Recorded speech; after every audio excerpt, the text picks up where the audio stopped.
Good morning, students. How are you? I hope you will be well and staying at your home. So, students, today we will discuss types of set के बारे में मैंने आपको बताया था। Types of set के बारे में मैं आपको बता रहा हूँ कि टाइप्स यानी सेट के कितने प्रकार हैं, क्या क्या इसकी फॉर्मेलिटीज़ होती हैं, आगे किस तरह से रिप्रेजेंट करते हैं, ठीक है, वो सब चीज़ मैं आपको बताऊंगा। तो सबसे पहले जो सबसे छोटा टॉपिक है हमारा वो है एम्प्टी सेट। जैसे नाम से ही पता चल रहा है एम्प्टी, एम्प्टी मतलब खाली सेट, यानी कि एक ऐसा सेट जिसके अंदर एक भी एलिमेंट ना हो, उसको बोलते हैं एम्प्टी सेट, ठीक है। तो अगर डेफिनेशन की बात करें, अ सेट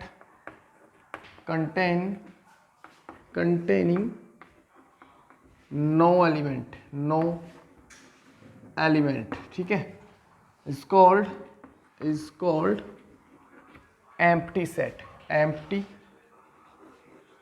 empty या null भी बोल सकते हैं या फिर void set, ठीक है, void set ये हम बोल सकते हैं। एंड represented by 5, और ये हमारा ब्रैकेट ओपन ब्रैकेट मतलब जो कर्ली ब्रैकेट है बस उसके अंदर एक भी एलिमेंट शो मत करो आप, तो इस तरह से हम शो कर सकते हैं, ठीक है। यानी कि a set containing no element, एक ऐसा सेट जिसके अंदर एक भी एलिमेंट ना हो, वो सेट हमारा एम्प्टी सेट कहलाता है, या उसको नल सेट भी हम बोल सकते हैं, या उसको हम वर्ड सेट भी बोल सकते हैं, ठीक है। बहुत ईजी सा टॉपिक था। जैसे अगर हम एग्जांपल ले लें, अ सेट यानी कि एक सेट है जिसके अंदर मंथ के नेम है, नहीं मंथ जितने भी है हमारे उनका एक सेट है, और स्टार्टिंग यानी मंथ कौन सा जिसका जो स्टार्ट हो रहा हो वर्ड के से, यानी के वर्ड से स्टार्ट होने वाला मंथ, ऐसे मंथ्स का सेट अगर हम लें तो ऐसा कोई भी मंथ नहीं होता जो के वर्ड से स्टार्ट होता है, तो ऐसा सेट क्या कहलाएगा, एम्प्टी सेट कहलाएगा, ठीक है। और भी बहुत सारे एग्जांपल है। सपोज दैट अगर हम लेते हैं x² - 2 = 0, क्या देगा एक सेट यानी solution set of x² - 2 = 0 where x belongs to natural number, जैसे बोलते हैं x जो है एक नेचुरल नंबर है, यानी x² - 2 = 0 के जो सॉल्यूशंस आएंगे उन सॉल्यूशंस का सेट, जबकि x एक नेचुरल नंबर है तो भाई इसके जो सॉल्यूशन आएंगे वो √2 ± √2 आएगा, यानी x की वैल्यू आएगी ±√2। लेकिन अगर बात करूं x नेचुरल नंबर है पर √2 नेचुरल नंबर नहीं होता, वो एक इरेशनल नंबर होता है, या मैं यहाँ पे रेशनल नंबर भी अगर लिख दूँ तब भी ये एम्प्टी सेट ही बनेगा। रेशनल नंबर क्यों लिख देता हूँ, तब भी ये एक एम्प्टी सेट रहेगा, ठीक है। तो ऐसे बहुत सारे एग्जांपल्स हैं जो एम्प्टी सेट को शो करते हैं, ठीक है। इसको हम 5 से सिंपल 5 या फिर कर्ली ब्रैकेट आप बना दीजिए और इसके बीच में कोई भी एलिमेंट शो ना करो।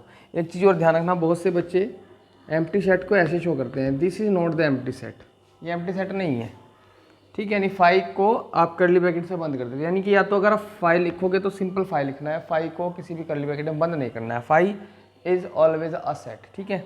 या फिर आपको क्या करना है, आपको सिंपल कर्ली ब्रैकेट लिखने हैं और उसके बीच में कोई भी एलिमेंट शो नहीं करना है, this is the empty set. ये एम्प्टी सेट नहीं है, ये दोनों एम्प्टी सेट है, ठीक है। चलिए तो नेक्स्ट बात करते हैं finite set. Finite set, a set which is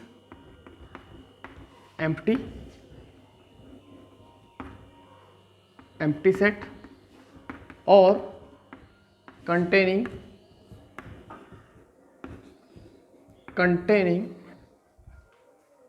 finite number of elements, finite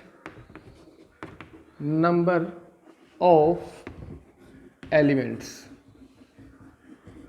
यानी कि देखो दोबारा, a set which is empty set, यानी कि एक ऐसा सेट या तो वो एम्प्टी हो या फिर containing finite number of elements, या फिर उसके अंदर जो एलिमेंट्स हो वो काउंटेबल हो, गिने जा सकते हों, ठीक है, फाइनाइट हो, इज कॉल्ड फाइनाइट सेट, ठीक है। क्या कहलाता है, फाइनाइट कहलाता है, ठीक है, फाइनाइट सेट कहलाता है, ठीक है। इसका एग्जांपल आप ले सकते हैं बहुत सारे कि सपोज दैट मैं a = 1 2 3 4 5 ऐसा सेट ले सकता हूँ, या मैं लेता हूँ अ सेट ऑफ मंथ्स नेम, ठीक है, मंथ्स नेम यानी मंथ जितने भी हैं उन वो सारे 12 मंथ्स होते हैं, 12 के 12 को एक सेट में, तो फाइनाइट सेट है यानी काउंटेबल है, ठीक है। तो ये सेट जो इस तरह के सेट होंगे वो सारे क्या कहलाएंगे, फाइनाइट सेट कहलाएंगे, ठीक है। और जो सेट फाइनाइट नहीं होता यानी कि जिसमें नंबर ऑफ एलिमेंट्स काउंटेबल ना हो, अनकाउंटेबल हो, वो इनफाइनाइट सेट होता है। थर्ड नंबर पर लिखा हुआ है इनफाइनाइट सेट। तो इनफाइनाइट सेट की जो डेफिनेशन है वो यही है, a set which is not the finite set is called infinite set, ठीक है। यानी कि एक ऐसा सेट जो फाइनाइट ना हो वो इनफाइनाइट सेट कहलाता है, ठीक है। तो इनफाइनाइट सेट जो होता है वो क्या होता है, जो सेट फाइनाइट ना हो वो इनफाइनाइट सेट होता है। जैसे सपोज दैट मैं इंटीजर्स का ले लूँ, dot dot dot dot -3 -2 -1 0 1 2 3 dot dot dot इस तरह से, ठीक है। तो ये सेट हो गया। या नेचुरल नंबर्स का सेट लेता हूँ, n = 1 2 3 4 5 डॉट डॉट डॉट इस तरीके से, ठीक है। तो ये सेट कैसे कहलाए, इनफाइनाइट सेट है। और सारे के सारे ये कौन सी फॉर्म लिखी मैंने, रोस्टर फॉर्म लिखी।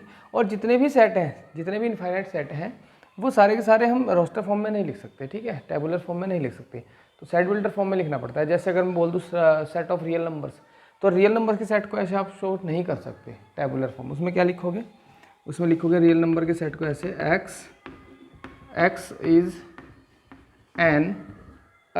इज़ अ रियल नंबर, ठीक है, x is a real number, x एक रियल नंबर है, बस इतना सा लिखोगे तो ये पता चल जाएगा इनफाइनाइट सेट है। तो सारे रियल नंबर्स आ रहे हैं और टोटल रियल नंबर्स कितने होते हैं, इनफाइनाइट, यानी काउंट नहीं कर सकते आप, ठीक है। लास्ट में हमारा इक्वल सेट ऐसे सेट जिसके अंदर एलिमेंट जो है वो बिल्कुल सेम टू सेम हो, यानी कि suppose that two sets A and B are called equal sets, ये दोनों के दोनों इक्वल सेट्स कहलाएंगे when element of A exists in set B, यानी कि सेट ए के एलिमेंट जो है वो सेट बी के अंदर एग्जिस्ट करता हो एंड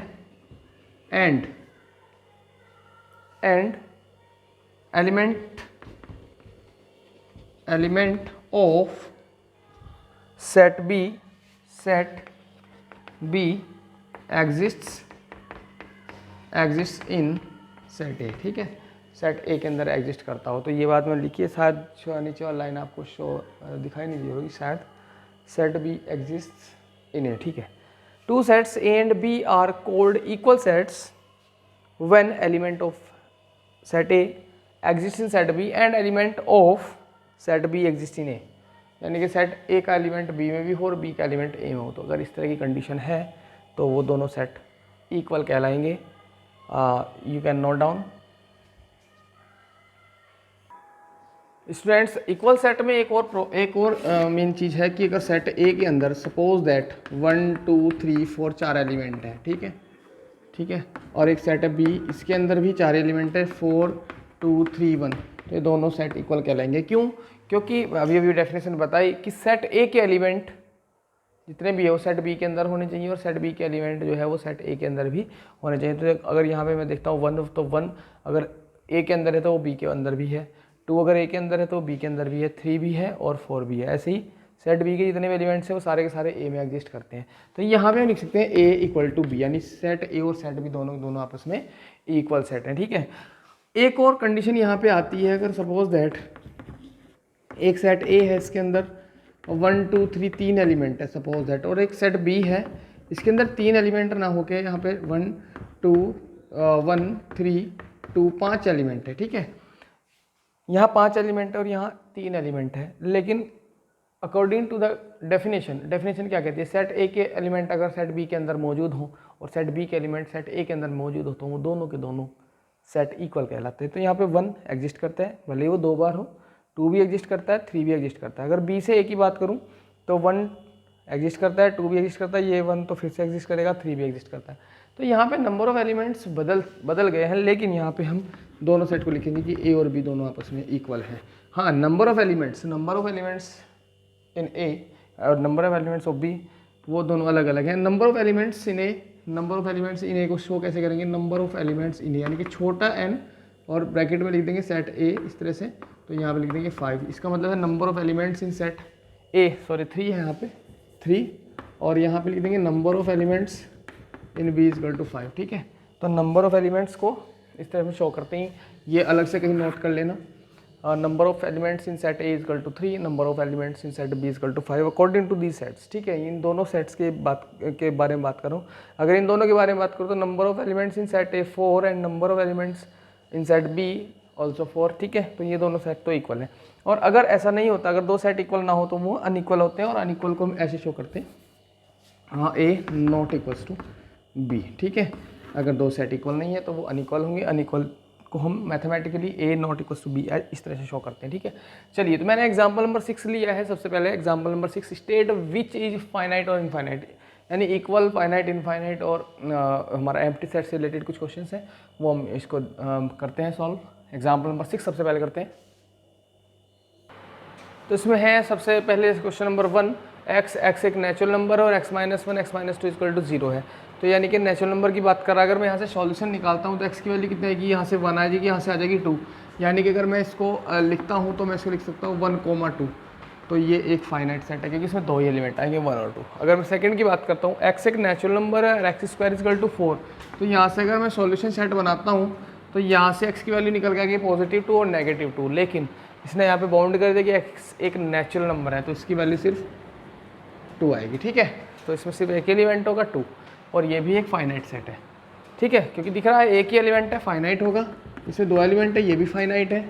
यहाँ पे आ जाओ थर्ड वाले में, x एक नेचुरल नंबर है और 2x माइनस 1 इक्वल टू 0, तो यहाँ से x की वैल्यू आएगी 1/2। लेकिन यहाँ कंडीशन क्या है कि x एक नेचुरल नंबर है। अब नेचुरल नंबर है तो ये तो नेचुरल नंबर को शो नहीं कर रहा, तो यहाँ पे ब्रैकेट के अंदर यानी कि कर्ली ब्रैकेट के अंदर एक भी एलिमेंट नहीं आएगा, यानी कि एक एम्प्टी सेट है, और एम्प्टी सेट फाइनाइट सेट होता है। ठीक है, तो ये मैंने बता दिया, एम्प्टी सेट एक फाइनाइट सेट होता है, हमने यहाँ पे इसको बता दिया, ये भी एक फाइनाइट सेट है क्योंकि ये एम्प्टी सेट है। क्लियर। थर्ड वाले पे आ जाऊँ, x एक नेचुरल नंबर है and x is a prime. अब प्राइम की अगर बात करूँ तो भाई 2 से स्टार्ट हो जाते हैं प्राइम, पहला प्राइम 2 होता है, फिर 3, 5, 7 और सारे के सारे नेचुरल नंबर्स हैं, यानी कि सीधी सी बात है नेचुरल प्राइम नंबर्स का सेट। ऐसे डॉट डॉट करते चले जाओ, बहुत सारे एलिमेंट्स आएंगे। तो ये कैसा सेट हुआ, ये हमारा इनफाइनाइट सेट हुआ, क्योंकि 7 के बाद आएगा हमारा 11, 13, 17, 19, 23, 29, इस तरह से बहुत सारे सेट आगे बहुत सारे नंबर्स आगे मिलेंगे आपको। तो ये एक इनफाइनाइट सेट है, यहाँ पे मैं IF लिखता हूँ, इनफाइनाइट सेट। ठीक है, लास्ट में है x एक नेचुरल नंबर है और x इज ओड यानी कि ओड नेचुरल नंबर। तो सीधी सी बात है भाई, ओड नेचुरल नंबर 1 से स्टार्ट होते हैं, 1, 3, 5, 7 डॉट डॉट डॉट, ये भी एक इनफाइनाइट सेट है। तो आई होप कि फाइनाइट, इनफाइनाइट, एम्प्टी और हमारा लास्ट में इक्वल सेट्स आपको बहुत अच्छे से क्लियर हो गया होगा। चलिए चलते हैं नेक्स्ट एक्सरसाइज के 1-2 क्वेश्चन मैं ऐसे ही समझाता हूँ आपको, बुक ओपन कर लीजिए आप लोग। ठीक है, बहुत ईजी से समझना इसको। ठीक है, चलिए एक्सरसाइज से पहले एग्जाम्पल नंबर 7 और एग्जाम्पल नंबर 8 भी है, तो सबसे पहले ये करते हैं। इससे पूछा है कि ABCD 5 सेट दिए हैं और बोला है बताओ इनमें से कौन कौन से आपस में इक्वल हैं। ठीक है, इक्वल सेट्स हैं। तो सेट A है, A के अंदर 0 लिखा हुआ है, 0 लिखा हुआ मतलब एक एलिमेंट तो इसके अंदर है, 0 लिखा हुआ है, एक एलिमेंट तो इसके अंदर है और वो है 0। ठीक है, तो इसके अंदर एक एलिमेंट है B लिखा हुआ है, x is greater than 15, x is less than 5, यानी 15 से बड़ा नंबर और 5 से छोटा नंबर। तो ऐसा कोई भी नंबर आप ढूंढ नहीं पाओगे पूरे यूनिवर्स के अंदर जो 5 से छोटा और 15 से बड़ा हो। ठीक है, तो यहाँ पे अगर मैं इसकी टेबुलर फॉर्म बनाता हूँ तो एक भी एलिमेंट निकल के नहीं आएगा। ठीक है, बस ये आया। C की बात करूँ, x माइनस 5 इक्वल टू 0, यानी कि यहाँ से एक ही एलिमेंट निकल के आएगा 5। ठीक, यहाँ से अगर मैं बात करता हूँ x स्क्वायर इक्वल टू 25, तो यहाँ से दो वैल्यू आपके निकल के आएंगी -5 और +5। ठीक है, लास्ट में x is an integral positive root of x square minus 2x minus 15 equal to 0। This is a quadratic equation. ये क्वाड्रेटिक इक्वेशन है। यहाँ से दो फैक्टर आपके आएंगे, एक आएगा x प्लस 2 5 3 15, एक आएगा x प्लस 3 और दूसरा आएगा x प्लस 3 आएगा, और दूसरा फैक्टर जो आएगा x माइनस 5 आएगा। ठीक है, यहाँ से यानी कि अगर रूट्स अगर आप निकालोगे यहाँ से रूट्स, तो एक आएगा -3, दूसरा आएगा +5, लेकिन इसमें बोला है इंटीग्रल पॉजिटिव रूट, हमें पॉजिटिव रूट लेना है, तो सिर्फ पॉजिटिव 5 लेना है। तो यहाँ से अगर मैं बात करूँ तो यहाँ से सेट निकल के आएगा, सिर्फ एक ही एलिमेंट उसके अंदर होगा 5, ठीक है। चलिए, तो मैं पाँचों की अगर बात करूँ तो सी सेट और ई सेट दोनों आपस में इक्वल सेट है, सी और ई। बाकी कोई भी सेट आपस में इक्वल नहीं है। इसमें एक एलिमेंट है 0, इसमें एक भी एलिमेंट नहीं है, इसे 2 एलिमेंट है। सिर्फ सी और ई आपस में इक्वल है, अदरवाइज सारे के सारे अनइक्वल सेट है, ठीक है। सिर्फ सी और ई आपस में इक्वल है, तो we can write C equal to E, ठीक है। चलिए, एग्जाम्पल नंबर 8 में से ये 1 सेकेंड 7, हाँ, इक्वल सेट, इससे भी हमें इक्वल सेट ढूंढने हैं। तो सबसे पहले लिखा हुआ है x is the set of letters in LOA, यानी एलओए वर्ड के लेटर्स का एक सेट अगर हम बनाते हैं तो वो एक्स है। तो इसमें अगर हम विभिन्नता की बात करें, डिस्टिंक्टली देखें इसकी, तो ALOI सिर्फ 4 ही एलिमेंट है, ALOI। तो अगर यानी कि अगर हम सेट में कन्वर्ट करें तो A, L, O, Y, सिर्फ ये 4 एलिमेंट आएंगे, ALOI, ठीक है।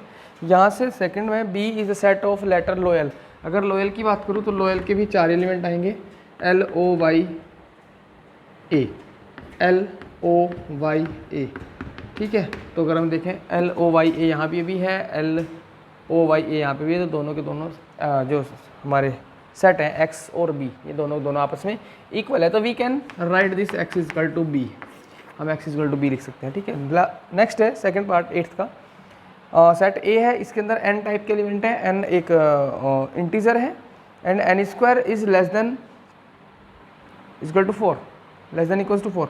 तो n की वैल्यू यहाँ पे क्या आएगी, n की वैल्यू यहाँ पे +-2 तो आएगी, लेकिन यहाँ पे n की वैल्यू +-1 भी आ सकती है, n की वैल्यू 0 भी आ सकती है, क्योंकि 0 का स्क्वायर भी 4 से छोटा होता है, 1 का स्क्वायर और -1 का स्क्वायर भी 4 से छोटा होता है। यानी कि सीधी सी बात है, A के अंदर जो एलिमेंट आएंगे वो आएंगे -2, -1, 0, 1, 2, यानी कि 4 एलिमेंट आएंगे, 5 एलिमेंट आएंगे, -2, -1, 0, 1, 2, क्योंकि ये सारे के सारे इस कंडीशन को फॉलो करते हैं। -3 या +3 नहीं करेगा, क्योंकि इसका जो स्क्वायर है वो 4 से ज़्यादा होता है, 9, ठीक है। 9 जो होता है वो 4 से ज़्यादा हो जाता है, तो इसलिए 5 एलिमेंट आएंगे, -2, -1, 0, 1, 2, ठीक है। बी की अगर बात करूँ, x एक रियल नंबर है और x² - 3x + 2 = 0 को फॉलो करता है, यानी कि यहाँ से x की वैल्यू निकल जाएगी। ये क्वाड्रेटिक इक्वेशन है। क्वाड्रेटिक इक्वेशन आप लोगों ने 10th क्लास में बहुत अच्छे से सॉल्व कर रखी होंगी, 9th में पढ़ी, 10th में, 8th में पढ़ी है, 7th में पढ़ी है, ठीक है। तो x² - 3x + 2 के फैक्टर करेंगे हम, तो x - 2 और x - 1 इसके फैक्टर आएंगे, यानी कि x की 2 वैल्यू आएंगी 1 और 2, ठीक है। x की 2 वैल्यू आएंगी 1 और 2, और दोनों के दोनों रियल नंबर्स हैं, यानी कि सिर्फ B सेट के अंदर सिर्फ 2 ही एलिमेंट होंगे, 1 और 2। और यहाँ पे अगर मैं बात करूँ, सेट A के अंदर 5 एलिमेंट है, -2, -1, 0, 1, 2। तो आप लोग देख सकते हैं ये दोनों एलिमेंट आपस में इक्वल नहीं है, और वी कैन राइट आई हो मुझे लग रहा है कि ये शायद दिख नहीं रहा नीचे वाला,